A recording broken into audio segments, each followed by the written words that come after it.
আমার ফোনে সবচেয়ে ভালো আসবে। তোলো তো, আমার ফোনে অন্ধকার লাগছে। কি সুন্দর বাদরটা, ই মা কি সুন্দর করে বসে আছে ছোট ছোট পা দিয়ে। হাই বন্ধুরা, কেমন আছো তোমরা সবাই? আশা করি সবাই অনেক অনেক ভালো আছো, আমিও ভালো আছি।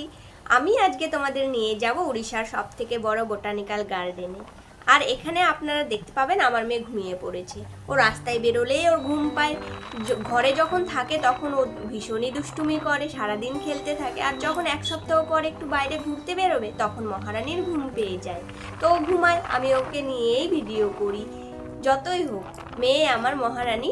যাই হোক, আমি তোমাদের আজকে নিয়ে যাচ্ছি উড়িষ্যার সব থেকে বড় বোটানিক্যাল গার্ডেনে নিয়ে যাচ্ছি।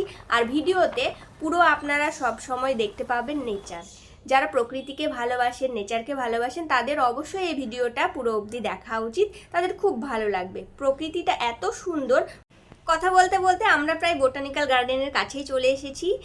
এই যে আমরা বোটানিক্যাল গার্ডেনের পুরো সামনে চলে এসেছি। এটা হলো মেন গেট। আসলে এটা মেন গেট ছিল না, এখানে আমাদের ভীষণই ঝামেলা হয়েছে। এটা এক্সিট গেট ছিল। আমরা আগেরবার যখন এসেছিলাম তখন এটাই এন্ট্রি গেট ছিল, এখানেই টিকিট কাটা হতো, কিন্তু এবারে দেখছি এটা এক্সিট গেট। আর আমাদের ভুল করে এখানে চলে এসেছি জন্য আবার অনেকটা দূর পর্যন্ত ঘুরে আবার আমাদের ব্যাক করে গিয়ে ঢুকতে হয়েছে টিকিট কেটে। फर्स्ट टाइम आ रहा हूँ ना, फर्स्ट टाइम तो मेन गेट उधर राइट साइड कैसे जाएंगे? गोटा किलोमीटर। তো শেষমেশ আমরা টিকিট কেটে ঢুকে পড়েছি। এই হলো ম্যাপ, পুরো বোটানিক্যাল গার্ডেনটার ম্যাপ। বিশাল বড় অভয়ারণ্য, পুরো ঘন জঙ্গল, এখানে বিভিন্ন প্রজাতির প্রাণীরাও রয়েছে, বিশাল বড় বড় সাপও রয়েছে। তো আমরা সাবধানেই এগোচ্ছি, এই ম্যাপটাকে দেখে আমরা ম্যাপটাকে ফলো করতে করতে এগোচ্ছি। আরে এখন হেলমেট দরকার আছে বলছে, হেলমেট তো দরকার নেই। না, হেলমেট খুলতে হবে, গরম লাগছে। ভিডিওতে কিন্তু আমাকে আপনারা বেশি খুব একটা দেখতে পাবেন না, কারণ আমি নেচারকে, প্রকৃতিকে এত ভালোবাসি। আমি পুরো প্রকৃতিটাকেই তুলে ধরেছি আপনাদের সামনে। আর আপনাদেরও যাদের ভালো লাগে প্রকৃতিটাকে, নেচারটাকে ভালো লাগে, তারা অবশ্যই এই নেচারটাকে উপভোগ করুন আর ভিডিওটা শেষ পর্যন্ত দেখুন, তাদের খুব ভালো লাগবে। আর এটা হলো আমার ভিডিওর প্রথম পার্ট। আর দ্বিতীয় পার্টটা আবার আমি খুব তাড়াতাড়ি নিয়ে আসব, কারণ একসঙ্গে এতগুলো নেচার দেখানোটা তো সম্ভব না, তাই আমি পার্ট পার্ট করেছি। সেকেন্ড পার্টটা অবশ্যই দেখে নেবেন আপনারা, সেটা আরও সুন্দর হবে প্রথম পার্টের তুলনায়। তো যাই হোক, আপনারা দেখুন।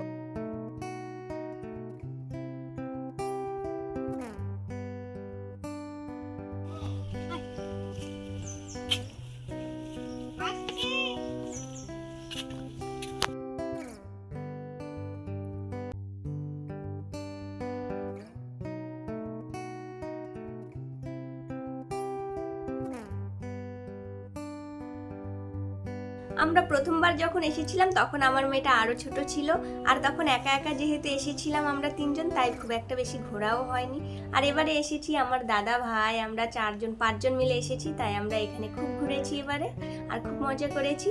আমরা রাস্তায় চলতে চলতে কিছু বাদর দেখতে পেলাম, প্রচুর বাদর, আর বাদরের ছোট ছোট কিউট কিউট বাচ্চা, তাদের দেখে আমি তো পাগলই হয়ে গেছি।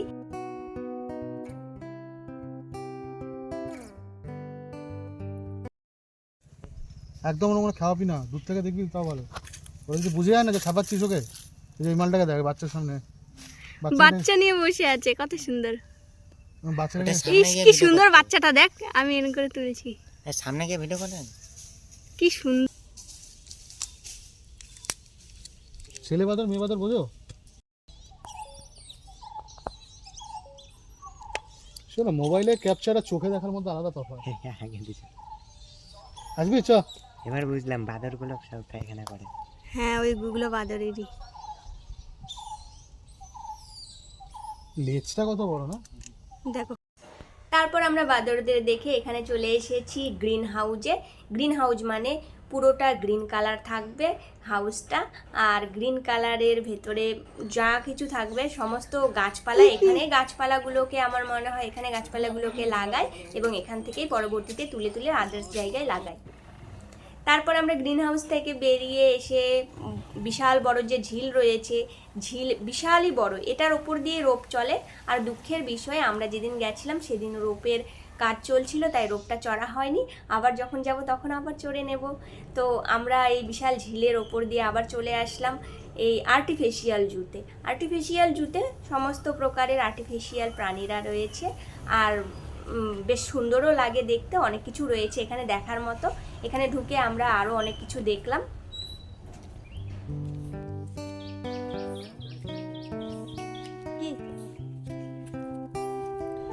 সারা ভিডিওতে আপনারা কিন্তু একটা জিনিস অবশ্যই নোটিশ করবেন যে এখানে কুহু কুহু আওয়াজ হচ্ছে, তোমার কোকিলের আওয়াজ বা কোনো প্রাণীদের আওয়াজ, পাখির আওয়াজ, স্পেশালি পাখির আওয়াজ হচ্ছে, আরও অনেক কিছু ছোট ছোট পাখিদের আওয়াজ হচ্ছে। খুব ভালো লাগছে বেশ। তোমরা দুজন আগে যাও তো। বাঘ হরিণকে খাচ্ছে। বাথরুম হয়তো, বাথরুম মনে হচ্ছে। বাথরুম না তাহলে ঘর। এটা হলো আর্টিফিশিয়াল সাপের বাসা। এখানে শুধু আর্টিফিশিয়াল সাপের বাসা আছে তা কিন্তু নয়, এখানে আমি আসল সাপের বাসাও দেখেছি, অরিজিনাল। হ্যাঁ, এটার মধ্যে ঢুকলে কি বেরোতে পারবো না? বুলবুলাইয়া ছোট ভাই, এই কি ছোট বুলবুলাইয়া। আমি গেলে আমি ভয় পেয়ে যাবো।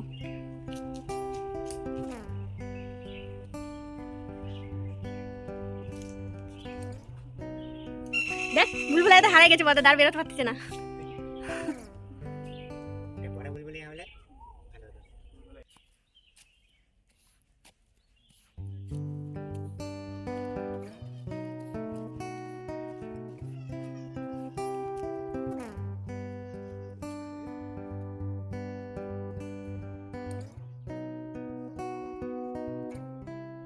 আর আমার মেয়ে মামার কোলে খুব একটা বেশি থাকতেই চায় না, শুধু কান্না করে। আর আমার দাদা ওকে এতটা ভালোবেসে ফেলেছে কদিনের মধ্যে, ওকে সবসময় কোলে নিতে চায়, কোলে না আসলে একটু দুঃখ পায়। এখানে আর্টিফিশিয়াল জিরাফ, হাতি সব আছে। আর আমার দাদা আমার মেয়েকে নিয়ে ওই আর্টিফিশিয়াল প্রাণীগুলো সামনে সামনে একটু নিয়ে যাচ্ছিল ওকে হাসানোর জন্য। ও তো ভয়ে কান্না করছিল, দেখুন হাসি পাবে। আমার তো নিজেরই হাসি পাচ্ছিল ওর কীর্তিটা দেখে।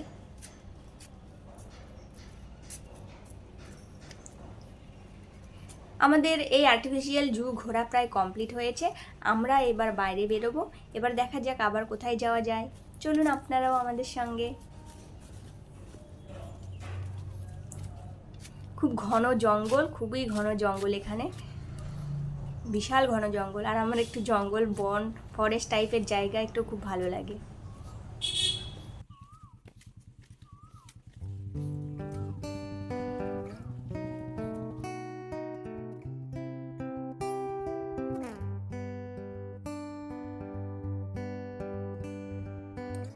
তারপর আমরা চলে আসলাম এখানে ফুলের বাগানে। এখানে বিভিন্ন প্রকারের ফুল আপনারা দেখতে পাবেন। এত এত ফুল আছে যে আমি এই ফুলগুলো আগে কখনো দেখতেও পাইনি। আর এটা পুরো আমরা যে ফরেস্টে যাই না, পাহাড়ে যাই, সেই পাহাড়ি গাছগুলো এখানে সমস্ত কিছু আছে। আর এখানে ছোট পাহাড়ও আছে, সেটা সেকেন্ড পার্টে আপনারা দেখতেই পাবেন। ছোট পাহাড়ে আমি কতটা কষ্ট করে উঠেছি, আর সেখান থেকে আমি পড়েও গেছি এমনকি।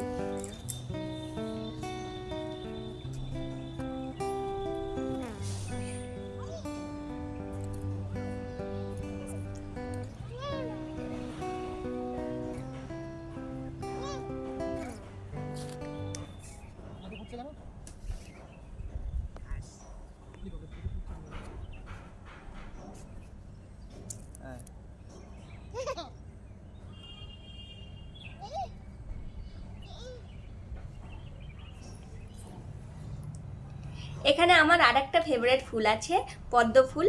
পদ্ম ফুল আর কার কার ফেভারিট আমাকে কমেন্ট করে জানাবেন প্লিজ। পদ্ম ফুল আমার ভীষণই ভালো লাগে। আর এখানে তো কালারিং পদ্ম ফুল আছে, পিঙ্ক কালারের। আমার যা ভালো লাগে না, আমি কি বলবো তোমাদের, ভাষায় প্রকাশ হবে না।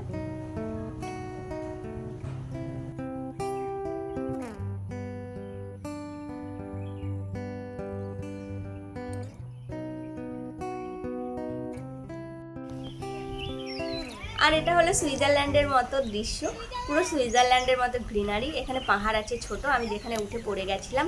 সেকেন্ড পার্টে আবার দেখা হবে। বাই বাই, ভালো থাকবেন গাইস।